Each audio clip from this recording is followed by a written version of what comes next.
and welcome to Tiny Tide Storytime. My name is Elizabeth, and today we'll be reading Make Way for Ducklings, written and illustrated by Robert McCloskey. Mr. and Mrs. Mallard were looking for a place to live, but every time Mr. Mallard saw what looked like a nice place, Mrs. Mallard said it was no good. There were sure to be foxes in the woods or turtles in the water, and she was not going to raise a family where there might be foxes or turtles. So they flew on and on. When they got to Boston, they felt too tired to fly any further. There was a nice pond in the public garden with a little island on it. The very place to spend the night, quacked Mr. Mallard. So down they flapped. Next morning, they fished for their breakfast in the mud at the bottom of the pond, but they didn't find much.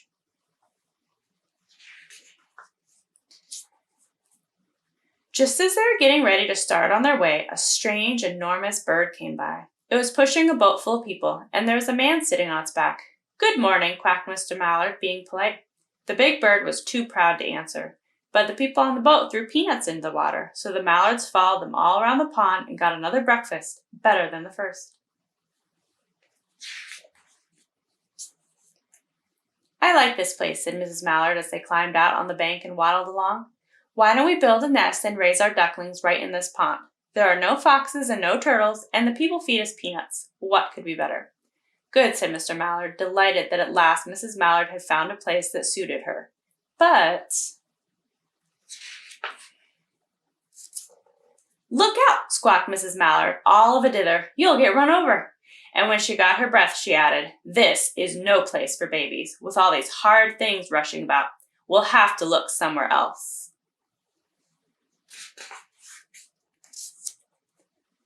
So they flew over Beacon Hill and round the State House, but there was no place there.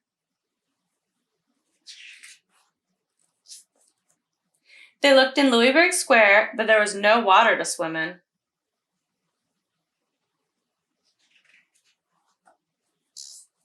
Then they flew over the Charles River. "This is better," quacked Mr. Mallard. "That island looks like a nice, quiet place, and it's only a little way from the public garden." "Yes," said Mrs. Mallard, remembering the peanuts.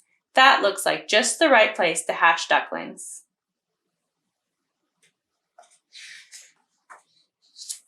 So they chose a cozy spot among the bushes near the water and settled down to build their nest. And only just in time, for now they were beginning to molt. All their old wing feathers started to drop out, and they would not be able to fly again until the new ones grew in.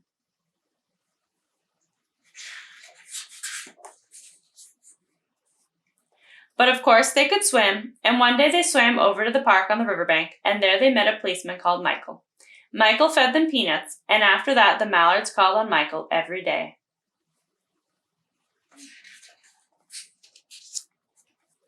After Mrs. Mallard had laid 8 eggs in the nest, she couldn't go to visit Michael anymore, because she had to sit on the eggs to keep them warm. She moved off the nest only to get a drink of water, or to have her lunch, or to count the eggs and make sure they were all there. One day the ducklings hatched out. First came Jack, then Cack, and then Lack, then Mack and Knack and Whack and Pack and Quack. Mr. and Mrs. Mallard were bursting with pride. It was a great responsibility taking care of so many ducklings, and it kept them very busy. One day Mr. Mallard decided he'd like to take a trip to see what the rest of the river was like further on. So off he set. "I'll meet you in a week in the public garden," he quacked over his shoulder. "Take good care of the ducklings." "Don't you worry," said Mrs. Mallard. "I know all about bringing up children." And she did. She taught them how to swim and dive. She taught them to walk in a line, to come when they were called, and to keep a safe distance from bikes and scooters and other things with wheels.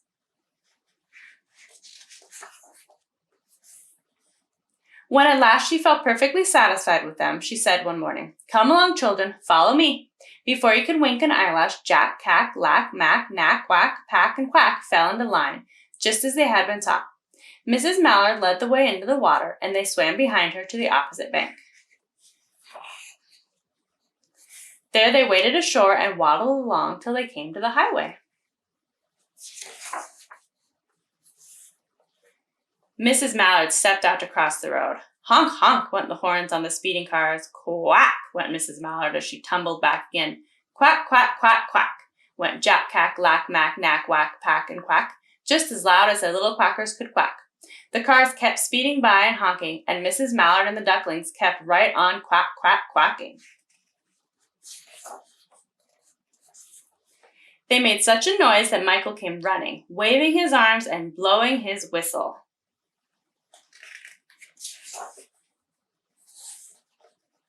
He planted himself in the center of the road, raised one hand to stop the traffic, and then beckoned with the other, the way policemen do, for Mrs. Mallard to cross over. As soon as Mrs. Mallard and the ducklings were safe on the other side and on their way down Mount Vernon Street, Michael rushed back to his police booth. He called Clancy at headquarters and said, "There's a family of ducks walking down the street." Clancy said, "Family of what?" "Ducks," yelled Michael. "Send a police car, quick."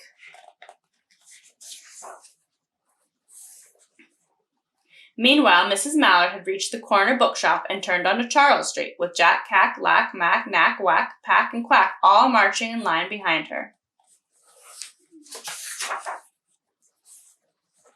Everyone stared.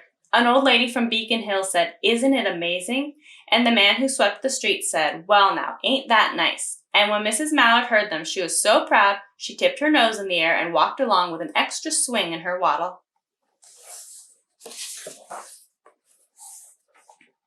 When they came to the corner of Beacon Street, there was the police car with 4 policemen that Clancy had sent from headquarters. The policemen held back the traffic so Mrs. Mallard and the ducklings could march across the street. Right on into the public garden.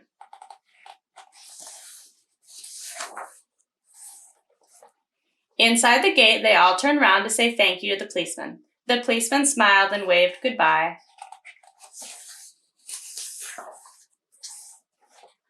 When they reached the pond and swam across to the island, there was Mr. Mallard waiting for them, just as he had promised. The ducklings liked the new island so much that they decided to live there. All day long, they follow the swan boats and eat peanuts.